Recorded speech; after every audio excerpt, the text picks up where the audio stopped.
edition of Lunkers and Bucks. Today we're out at the HRBT, little section off of Fort Monroe and the Cavalier Hotel. Already have some bites. Out here speckled trout fishing and drum fishing, whichever one bites. A lot of times it's the same bait. Using mirror lures and frozen shrimp on a clacker. And I've got some pool noodles out here, so we're cheating a bit, but I'm aiming to put some meat on the table. I don't care how I do it. Thanks for watching. Please like and subscribe. Just hit that button right there, and let's enjoy the day. Thanks for watching Lunkers and Bucks. A lot of times what I'll do is I'll catch some small fish and use them for live bait, but that would force me to be stationary, and I want to move around, check this place out. I haven't really fished it much, so I just want to try everything I got, really search it out, learn what this area can produce. Boop. We're going to go back.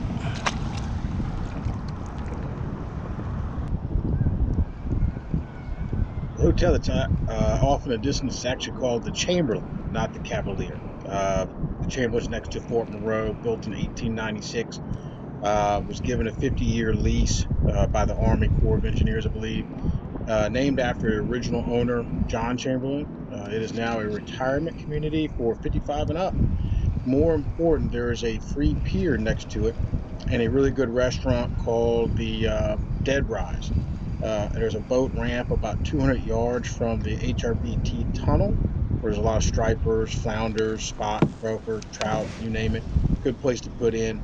If you like really good seafood, the Dead Rise restaurant is right next to it as far as the boat ramp, and it's a great place to go after you've done some fishing. But if you get a chance to check that out. Also, the Cavalier Hotel is actually down at the oceanfront. It's built in 1927, and it has just been remodeled, and it is decadent. If you like decadent stuff, that's a hotel for you. Rooms are only $629 a night. There's a restaurant down at the bottom called the Hunt Room. Awesome food. It's actually pretty good. And there's a distillery actually called what's it called? The Tarnished Truth whiskey, I believe. You can buy that. It's actually pretty good. There's a tour in the bottom of the hotel. Hotel's supposed to be haunted, so you're drinking haunted whiskey. It's pretty cool stuff. So if you ever get a chance, visit the Cavalier Hotel down at Oceanfront, and again, the Dead Rise right next to Fort Monroe. Awesome place to eat if you're down here fishing. I usually eat up all my lunch early in the morning, and I get pretty full. But check it out. I've been catching a lot of stuff on the shrimp, but it's that's more expensive than squid, so I figured I'll try out some squid. Here I am cutting up a few slices. I'll put it on the hook in long strips. Just see what'll bite. Save me some money, a little bit of time too, because the shrimp are just getting killed out.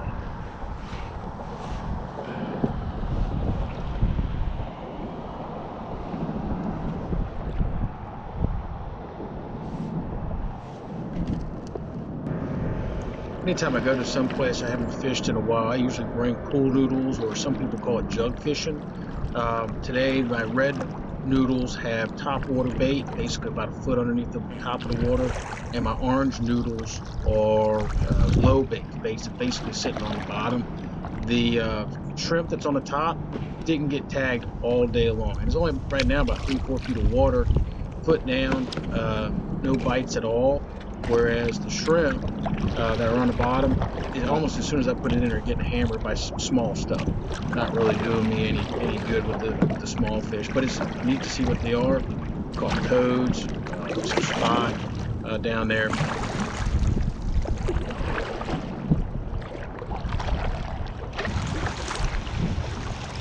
So it looks like the hooks that are on the bottom are just getting hammered. Bait that's on top isn't, and this is only 3-4 foot of water tops, so that makes a difference.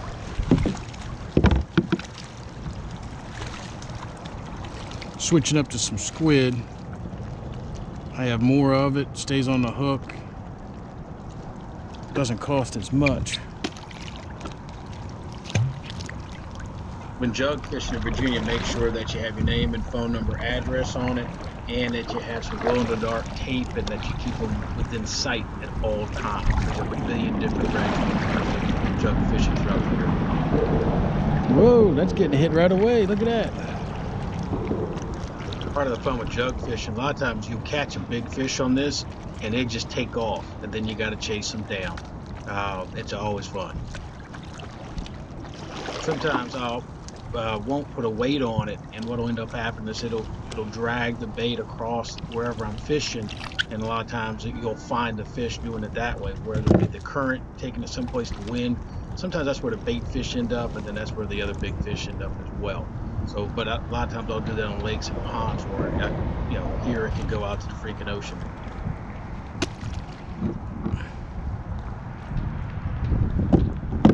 Bobber.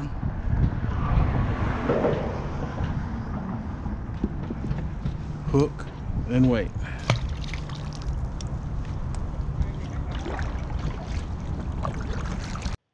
As the tide gets higher and higher, because the tide's coming in, I'm going to have to move the noodle. I've only got about 5 foot of line. Was anticipating about that height, but it's right next to this bridge. It's getting a little deeper. The other thing you'll notice is that I'm saying bob or hook, then wait. You got to be careful with these, because if you throw the weight out first, what ends up happening is that hook comes flying out of there, and speaking from experience, it'll hook the leg. So always go bobber, hook, then wait, not wait, hook, bobber. Trust me, it's not fun when the hook gets caught in your leg. And I'm using circle hooks, so they're sharp and they're getting right in there. So again, bobber, hook, then wait. And no need to throw it around, but just drop it in.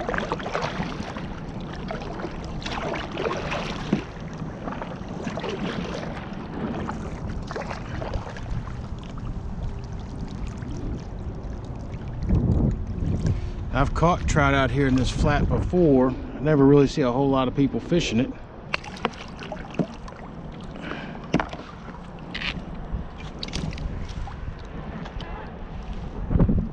Oh, that was quick. Took that right off the line. I do see a decent amount of people out here wading, and this water's only 3-4 feet deep, so fishermen will come out with waders and fish the edge of one of the bridges. They tend to have pretty good luck.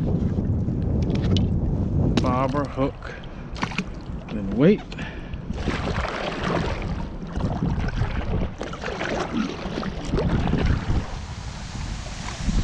Someone called a plumber. What you're hearing is looks like a water pipe that's underneath the bridge has busted, and it is just pouring out water. And I'm hoping that it's just water, not sewage. But it looks pretty clean, so hopefully I'm not kayaking.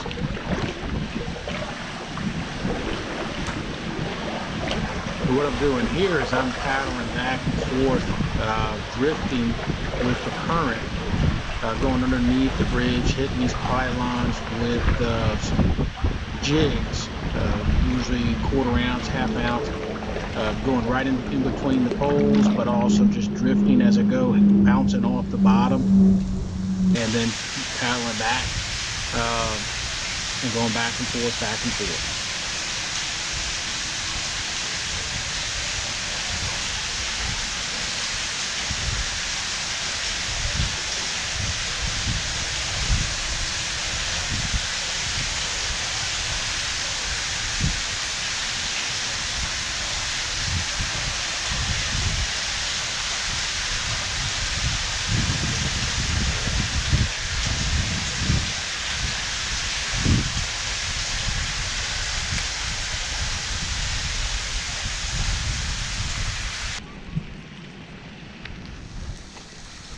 Oh, Nelly.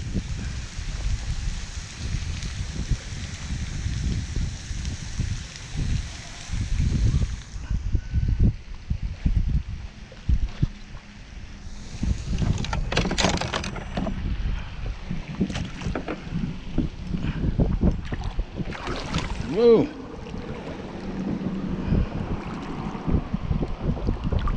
Wasn't expecting that. Was not expecting that. Look at that. Creature from the deep.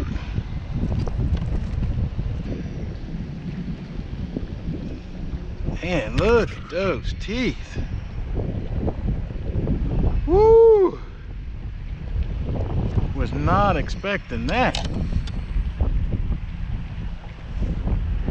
That's a pretty little fish. As you can see,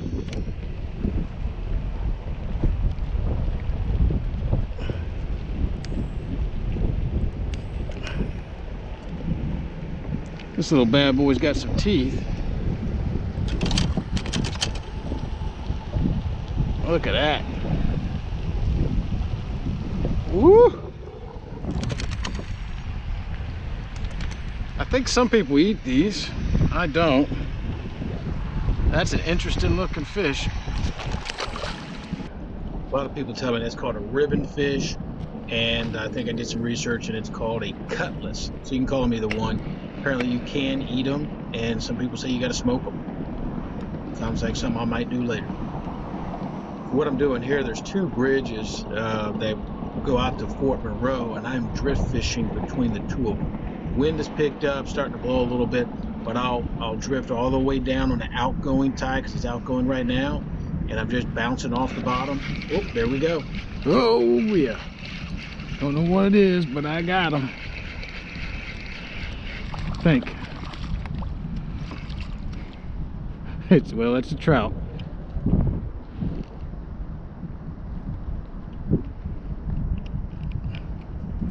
Okay. Look at those teeth. Look at that.